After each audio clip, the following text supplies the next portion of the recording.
Hi my dear YouTube family, ఎలా ఉన్నారు అందరూ? లాస్ట్ వీడియోలో మీరు లడ్డు ఆప్షన్ ఇంకా ఆస్ట్రేలియాలో మాకు ఇక్కడ వినాయక చవితి సెలబ్రేషన్స్ ఎలా ఉంటాయి అన్నీ చూపించాను. అందరూ చూసి ఎంజాయ్ చేశారని అనుకుంటున్నాను. సో వినాయకుడి నిమజ్జనం వీడియో పెడతా అని చెప్పా కదా, ఇదే ఆ వీడియో. చాలా short video, just quick process అంతా చూపిస్తాను. సో ఆ లడ్డు ఆప్షన్ అయిపోయి వినాయకుడిని బండిలో ఎక్కించేసరికి మాకు సాయంత్రం 6:30, 7 అయిపోయింది టైము. ఫంక్షన్ హాల్ టైం కూడా అయిపోయింది అనమాట. ఈవెంట్ ఆర్గనైజర్స్కి పాపం అందరూ హెల్ప్ చేసి వాళ్ళు కూడా చాలా కష్టపడితే ఈవెంట్ టైంకి క్లోజ్ చేసుకొని అన్ని ఖాళీ చేసి స్వామిని బండెక్కిచ్చారు. మన ఇండియా లాగా చెరువుల్లో, నదుల్లో, సముద్రాల్లో నిమజ్జనం చేయడం ఇల్లీగల్. ఇక్కడ ఇల్లీగల్ అంటున్నాడు, కానీ నిమజ్జనం ఎక్కడ చేశాడనే క్వశ్చన్ ఉందా? సో ఈ వీడియో దాని గురించే. ఈ ఈవెంట్ అయితే స్ప్రింగ్వేల్ టౌన్ హాల్లో జరిగిందనమాట. సో నిమజ్జనం వచ్చేసి ఫ్రాంక్స్టన్లో చేశాము. మెల్బర్న్లో ఉండే వాళ్ళకి ఈ ఏరియాస్ ఒక్కదాని నుంచి ఒక్కటి ఎంత దూరం అనేది ఐడియా ఉంటుంది. ఐడియా లేని వాళ్ళ కోసమే నేను ఈ వీడియో చేస్తున్నాను. ఒక 25 to 30 కిలోమీటర్స్, అంటే 20 minutes అలా పడుతుంది ఇక్కడ నుంచి ఆ ఏరియాకి. సో గబగబా అంతా అందరూ హెల్ప్ చేసేసిన తర్వాత స్వామిని బండెక్కిచ్చేసి, మన ఇండియా లాగా ఫస్ట్ టైం ఊరేగింపు లాగా అనిపించింది బండి కదులుతూ స్వామివారు వెళ్తుంటే. సో ఫైనల్ గా టైం వచ్చేసింది. చాలా హెవీ హార్ట్ తో అందరూ స్వామికి సెండ్ ఆఫ్ ఇచ్చారు. నిమజ్జనం ఇంట్రెస్ట్ ఉన్న వాళ్ళందరూ కూడా పిఎం వెనకాల జెడ్ కేటగిరీ వచ్చినట్టు బాయ్స్ అంతా కూడా ఒక 10-15 కార్లలో ముందు వెనకాల అటు ఇటు అంతా ఫ్రీవే ఎక్కంగానే కూడా స్టార్ట్ అయింది ర్యాలీ. అంటే మన దగ్గర లాగా ఎక్స్పెక్టేషన్స్ చేయొద్దు. జస్ట్ ఆయనతో పాటు ఆయన నిమజ్జనం చేసే ప్లేస్కి వెళ్తున్నాము. అలాంటివి ఏమైనా చేయాలన్నా సరే మన వాళ్ళు ఇక్కడ ముందే పర్మిషన్స్ తీసుకొని చేస్తారు, ఎవరికి డిస్టర్బెన్స్ లేకుండా. సో ఫైనల్గా ఈ లొకేషన్కి వచ్చేసిన తర్వాత అన్ని కార్లు ఇట్లా బాయ్స్ అందరూ కూర్చొని ఇప్పుడు ఫస్ట్ నిమజ్జనం ఎలా స్టార్ట్ చేయాలి, లైటింగ్ ఎలా అని ఆలోచించుకొని ఉన్న 10 కార్లు 15 కార్లు అన్నీ కూడా ఇట్లా సర్కిల్ ఫార్మేషన్తో చేశారు. సెంటర్లో లేక్ ఉందనమాట. లేక్కి లైట్లన్నీ ఫోకస్ అయ్యేలా చేశారు. చూరోకి కోలాకి అసలు ఏం జరుగుతుందో అర్థం కావట్లేదు. వాళ్ళు తెలుసుకోవాలని కొత్త ఆగట్లేదు. సో ఫైనల్గా అందరూ వచ్చారు. ఈ లొకేషన్ వచ్చేసి ఫ్రాంక్స్టన్లో ఈవెంట్ ఆర్గనైజర్స్కి తెలిసిన వాళ్ళది ప్రైవేట్ ఫామ్ ఉందన్నమాట. సో ఆ ఫామ్లో ఒక లేక్ ఉంది. ఆ లేక్ అంతా కూడా రెయిన్ వాటర్ అనమాట. పాపం ఈవెంట్ ఆర్గనైజర్స్కి తెలిసిన వాళ్ళు చాలా పెద్ద మనసు చేసుకొని ఆ ప్రాపర్టీలో నిమజ్జనం చేయడానికి ఒప్పుకున్నారు. ఒప్పుకోకపోతే స్వామిని అడిగేది, స్వామి ఏదో ఒక దారి చూపిస్తారు.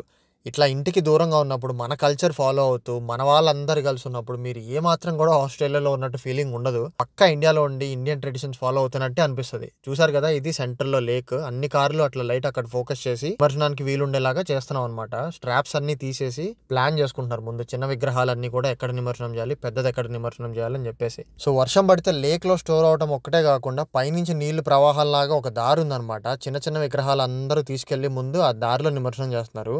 ఈ రోజు అంత వాటర్ లేకపోయినా సరే ఇక్కడ డైలీ వర్షాలు పడుతున్నాయి. ఇంకా చాలా రోజులు కూడా వెదర్ ఫోర్కాస్ట్ అయితే ఫుల్ రెయిన్స్ అనే చూపిస్తుంది.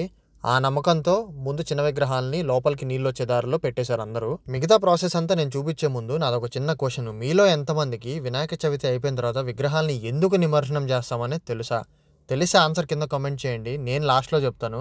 అందరం ఒకటే అండర్స్టాండింగ్ మీద ఉన్నామా లేదా అనేది లాస్ట్లో కామెంట్లో కొట్టేసుకుందాం. ఈలోపు అందరు ప్లానింగ్ చేసేలోపు మా పొట్టి అని బండుగండి కారులో నుంచి దించేసాము. పాపం వీళ్ళ కింద నుంచి కారులో ఉండి బోరు పడుతుంది. కోలాకైతే అసలు ఎప్పుడెప్పుడు దిగుదామా అని ఉంది. నేను లడ్డు వేలంపాట్లో లింక్ టీ లాజిస్టిక్స్ అనే వాళ్ళతో నేను టీమప్ అయి చేశానని చెప్పా కదా. సో ఈ బ్రదర్దే ఆ లాజిస్టిక్స్ కంపెనీ. ఆయనకి కూడా డాగ్స్ అంటే చాలా ఇష్టము. సో ఈ లోపు వాళ్ళని దించితే కొంచెంసేపు వాళ్ళని చూసి ఆడుకున్నారు. ఫైనల్గా ఆయన్ని కార్లో నుంచి బయటికి తీశారు. చాలా కష్టపడి బాయ్స్ అందరూ కూడా మోస్తున్నారు. ఆ విగ్రహం హైట్ అయితే 6 feet అనమాట. 600 kgs అన్నట్టు చెప్పారు నాకు. ఆయన్ని పంపించడం ఎవ్వరికీ ఇష్టం లేదు. ఎంత కష్టపడి విగ్రహాన్ని లేపుతుంటే అంత బరువెక్కుతుంది. బొమ్మ కూడా మమ్మల్ని వదిలి వెళ్ళంటుంది.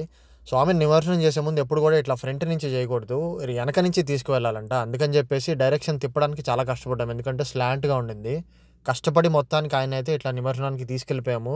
ఫైనల్గా అందరికీ ఒక యాంగిల్ అండ్ గ్రిప్ దొరికింది. షూస్, సాక్స్లు అన్నీ ఇప్పేసి ప్యాంట్లు పైదాకా మార్చుకొని ఆ లేక్లో కుదిరినంత వరకు కాళ్ళు పెట్టి ఇంకా కుదిరినంత లోతుకి వెళ్ళి అక్కడ ఆయన వదిలేసాము.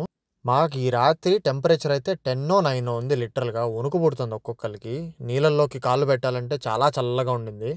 కానీ చాలామంది అప్పటికి ధైర్యం చేసి పాపం విగ్రహాన్ని లోపల దాకా తీసుకెళ్లారు కష్టపడి.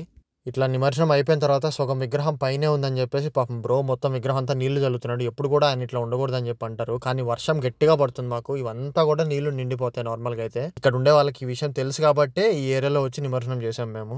వీడియో ఎండ్ అయిపోయే లోపు ఇందాక నేను అడిగిన క్వశ్చన్కి ఎంతమంది కామెంట్ చేశారు? సో ఇప్పుడు నా ఆన్సర్ అయితే నేను చెప్తాను. సో నిమజ్జనం మొత్తానికి వెనకాల ఉన్న సిగ్నిఫికెన్స్ ఏంటంటే cycle of birth, life and death అనమాట. జననం, మరణం. నిమజ్జనం అయిపోగానే స్వామి కైలాసానికి శివపార్వతుల దగ్గరికి వెళ్ళిపోతారని చెప్పేసి నమ్మకం. ఇంకా చాలా రకాలుగా నమ్ముతారు చాలామంది. ఏది కూడా తప్పు కాదు. ఆయన వెళ్తూ మన ఇంట్లో ఉన్న ఆబ్స్టకల్స్ అన్ని కూడా తీసుకెళ్ళిపోతారని నమ్ముతారు. మనకి నేర్పించిందే మనం ఫాలో అవుతాం అంతే. సో లాస్ట్కి కోలా చూర కూడా స్వామిని ఒకసారి చూసేసుకొని ఇంకా మేము ఇంటికి బయలుదేరుతున్నాము. సో ఇది నా వీడియో. ఇది నచ్చినట్లయితే please like, share and subscribe. ఇంకా మంచి వీడియోస్ వస్తా. నా నెక్స్ట్ వీడియోలో కలుస్తా. బాయ్.